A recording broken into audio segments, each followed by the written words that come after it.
Okay, guys, this is be part one of the relic build. I think we're going to do this in one video, so it'll be no part one. It'll just be the relic build. The relic strat build is all mocked up here right on the bench. Nothing screwed together yet or anything. In fact, we have to drill some holes. So that's what we're doing right now. We've measured with our straight edge the placement of our bridge, with the straight edge, with the neck in place. The neck is not mounted, but it is in that pocket quite tight. And we've also measured with our bridge placement this way. We're good here. We're good here. We're at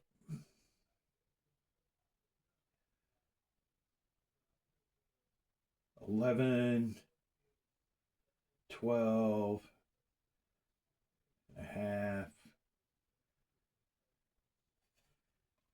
And here we go. 12 and a half. 3/16, 3/16. We're dead on. That's right where we want our bridge to be. So we're just going to mark a couple holes with this drill bit. We're not going all the way through. We're just marking a couple holes.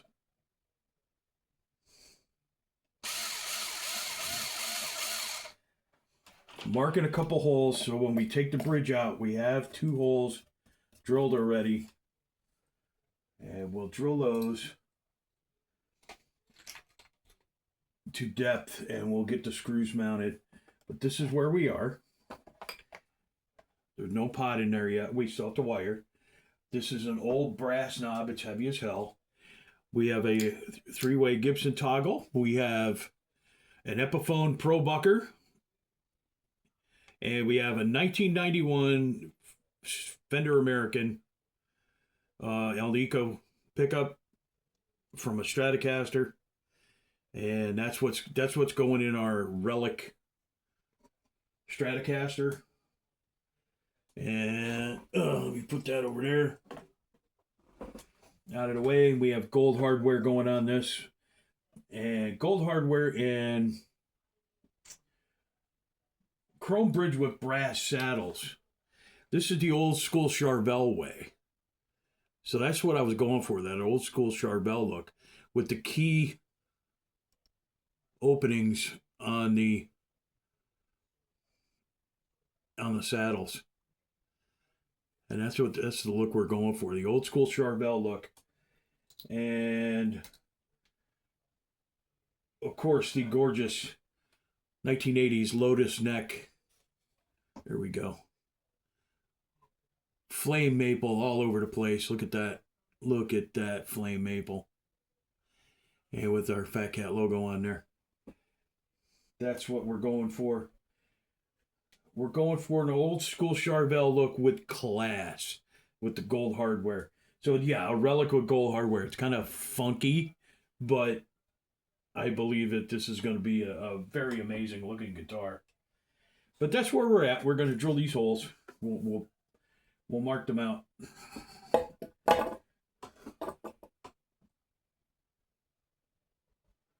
We will mark them out.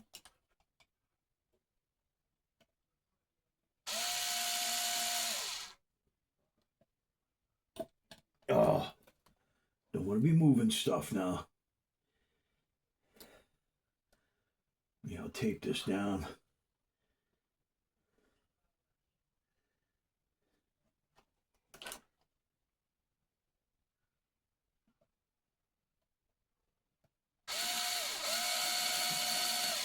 Being this is an old school Strat bridge, I'm not too worried about the holes being directly on center because, you know what? These aren't going to stay in tune anyway. Let's be honest. Nobody's going to be really using this guitar for the Strat bridge. But every once in a while, you want to do a dive bomb or something, it'll be really cool to have it. But there's where our holes are marked out. We're gonna drill these out and we're going to start assembling the project. Okay, guys, on the relic strap build here, you see we've already got some of the screws installed here. We got one left, and I want to show you the proper way of setting this up. Now, when you're setting up a strat trim, I like my deck to the body. A lot of people like them to float, but if you want it to float, you want these screws to move. You want them to move anyway if you want to use the trim at all. So what I do is I have the whole pilot done, and I have it countersunk so we can get the shoulder of the bolt to move. Now what I do is I get the screw started. I get it all the way down.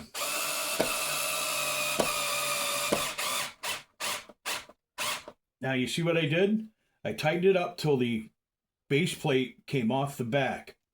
Now the base plate is off the back and it won't go down all the way. So what we do, each screw while we're putting them in, we tighten it until the base plate moves, and then we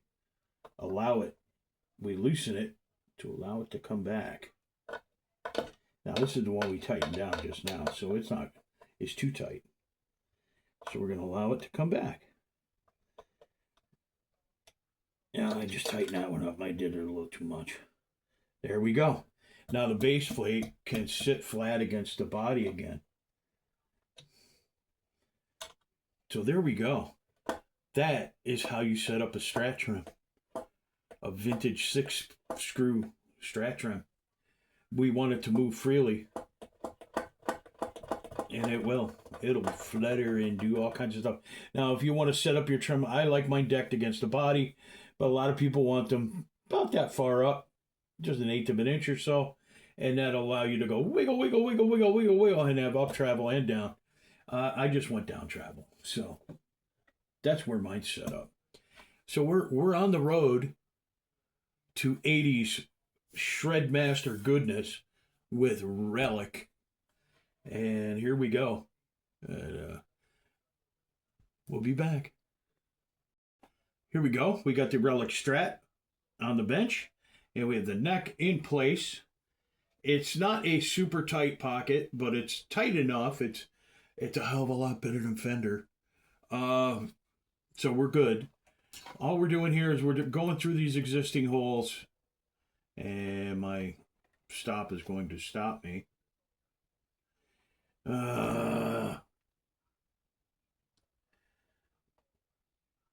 Let's get it out of the way.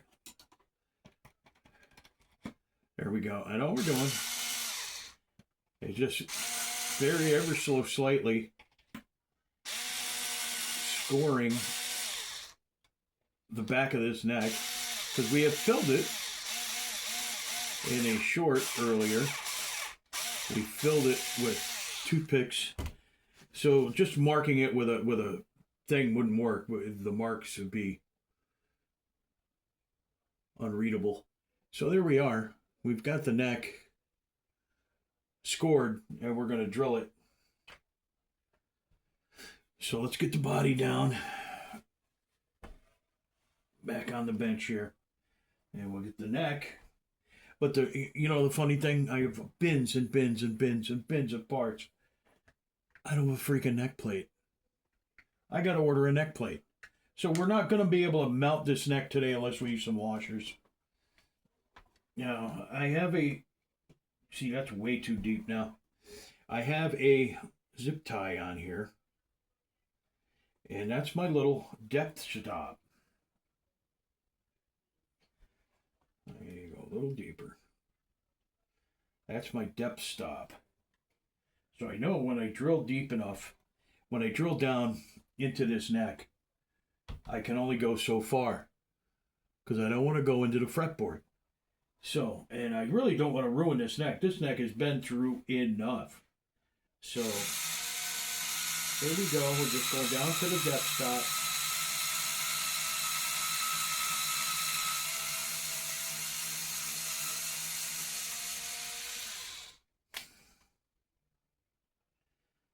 On each hole that we scored to this body. So that means our screw holes are perfectly lined up.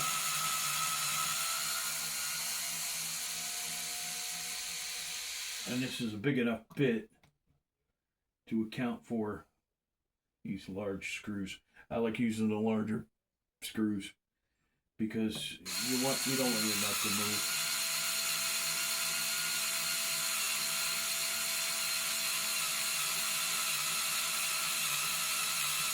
So I use these screws that are more commonly used for bass guitar because they're bigger and they're a lot more aggressive on the thread. Back in the day, Fender just used regular screws on their bass guitars, and a lot of their necks came off. So then they started using bigger screws. But there we go. We've got our... We'll get that in the trash. We've got our screws. Our holes all drilled for our neck screws. Because like we said, this neck has been used and abused. So we filled all these up with cocktail sticks and PVA glue, Type Bond. And now that we've drilled that, we can feel that there's a little messier proud. There's a little, you know, when you drill out a hole, sometimes it gets poof, come out of it. And you don't want that proud of your neck surface. You want that neck surface to be as straight as possible. So there we go. That's beautiful. That's just a little 80 grit paper. There's a little naphtha on that. That'll grab those shavings. Yeah, there we go. That looks wonderful. So we'll be able to mount our neck now.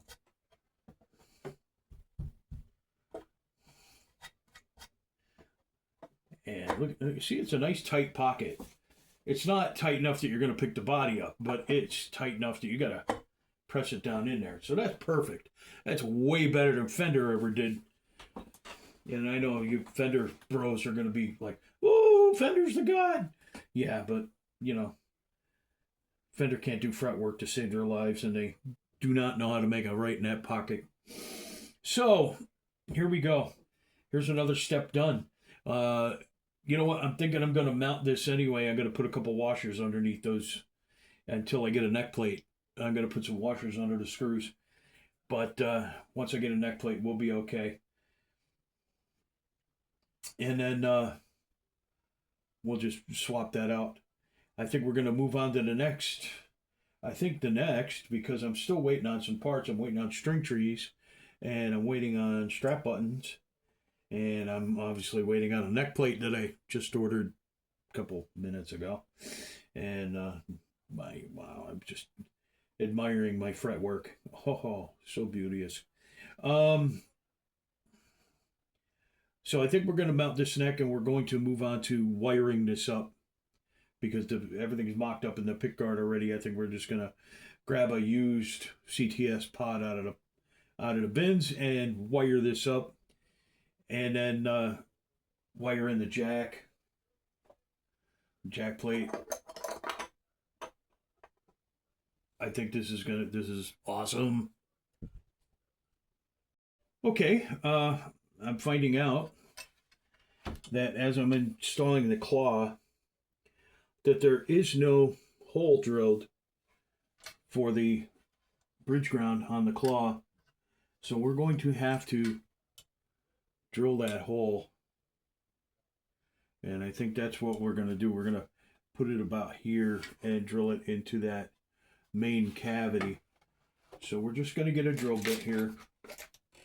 Something big enough to run wire through. I like bigger. That's I complain about that with regular guitar companies all the time, that they're, you're going to put different pickups in it and the holes aren't big enough to put the wire through. So I'm making sure that this hole is going to be big enough.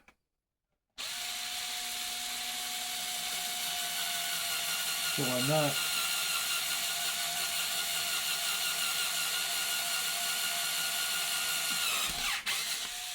Wow. Okay. We grabbed it.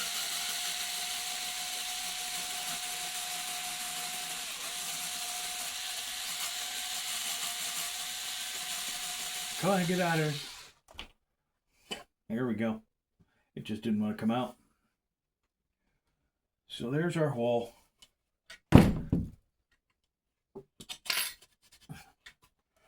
Our hole for our bridge ground. And look at that. It came out right there. So that's where we're at. Now we're going to wire up a bridge ground. I have some solid core wire here. I like using a solid core wire on all ground stuff. Just because you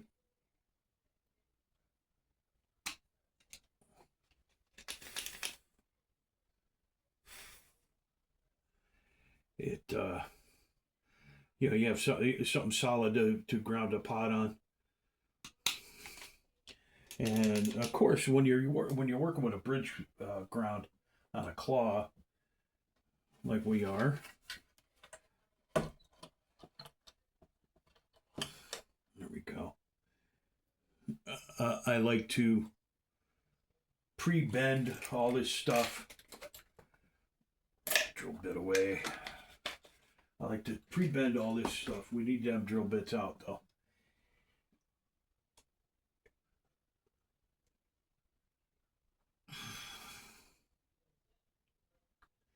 I want about a 45 on that. And that's where that's going to go. Okay. That's where our bridge ground is going to live. I like using a long bridge ground so we can get the pick guard off if we have to.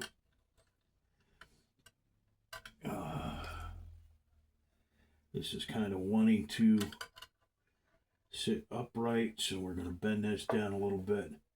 We want to get it so it's going to sit in place pretty much without me having to hold it, because we are one guy and we got two hands.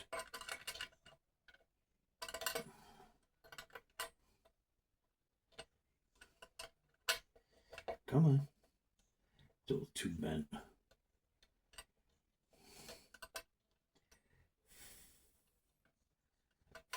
There we go. Now that tab there is for us to solder to. No, don't fall in there.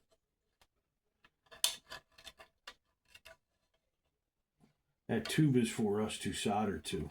Of course, that's going to keep falling. There we go. I'll just get it out of there. How's that? How's that? So we have the real good old school Radio Shack solder. And when I run out of this, I'm afraid that, because environmental concerns, we don't have the old lead-based solder anymore. We have a silver solder. And if you have ever soldered something with silver solder, it's not if it's going to fail, it's when. We got to get this little tab heated up enough. So I have the soldering iron set to 400 degrees. And we're just heating up this tab until the solder flows onto this tab and sticks to it. Here we go. Now we set our bridge ground in place.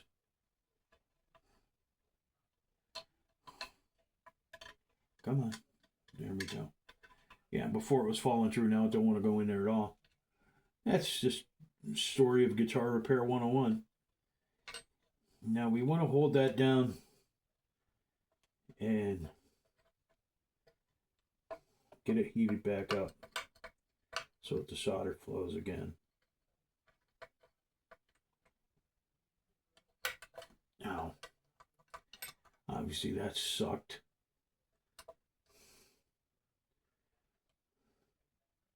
You're working with hot stuff, you're going to get burned.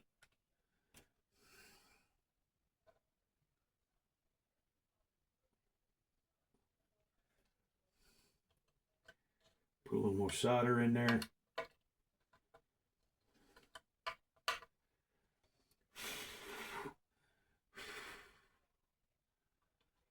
I heard a lot of guys say don't blow on your solder, it makes a cold joint, but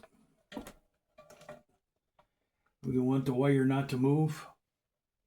I think we're going to leave the soldering iron turned on because I think we're going to start wiring up that pick guard.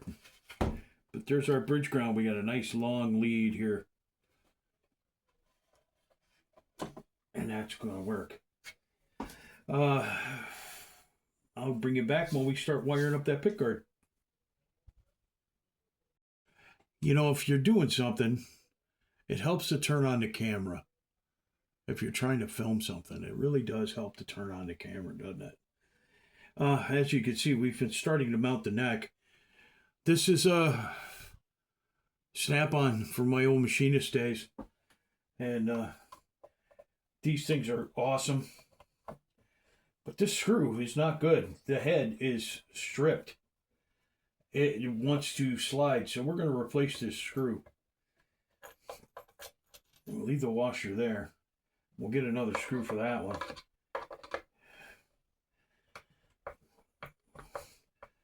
But I like tightening these by hand,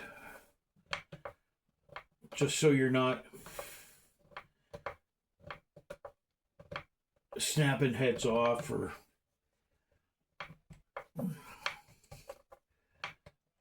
but I make sure that there we go, we're good. I got to get another screw. Let's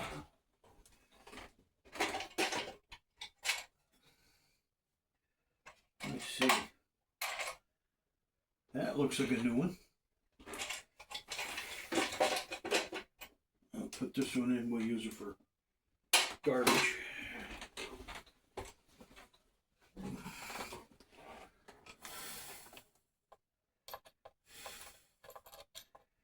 And that's, come on, a little washer.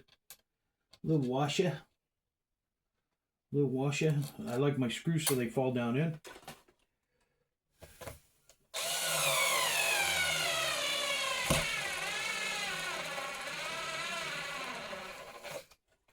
And then we'll finish it by hand. There we go. So now our neck is mounted. Look at that. Our neck is mounted. We can start mounting the pick guard and wiring that up. That'll be our next step. And we already have our bridge ground in, and we have our bridge mounted. Whoop, that saddle flipped upside down. There we go. With our brass saddles, we're going to put on our red tortoise pick guard with our nicely mounted used pickups in it. We have an Epiphone Pro Bucker and a 91 Strat single coil. And I believe the Strat single coil is a middle pickup. So it's going to have some out of phase things going on. And I think it's going to sound pretty cool. So stick with me and we'll definitely do it. We're doing a Les Paul style switch on that one. Not a Strat blade. Because we want this to be more shreddy. You know, Charvel-like. And you know what? I do have a Charvel neck I could have mounted on this, but I didn't. I like this Lotus neck. I love the flame on it. And I think with the gold logo and the flame and the gold tuners, this thing's going to look freaking classy for being a relic. I know that sounds oxymoron-like, you know, like military intelligence.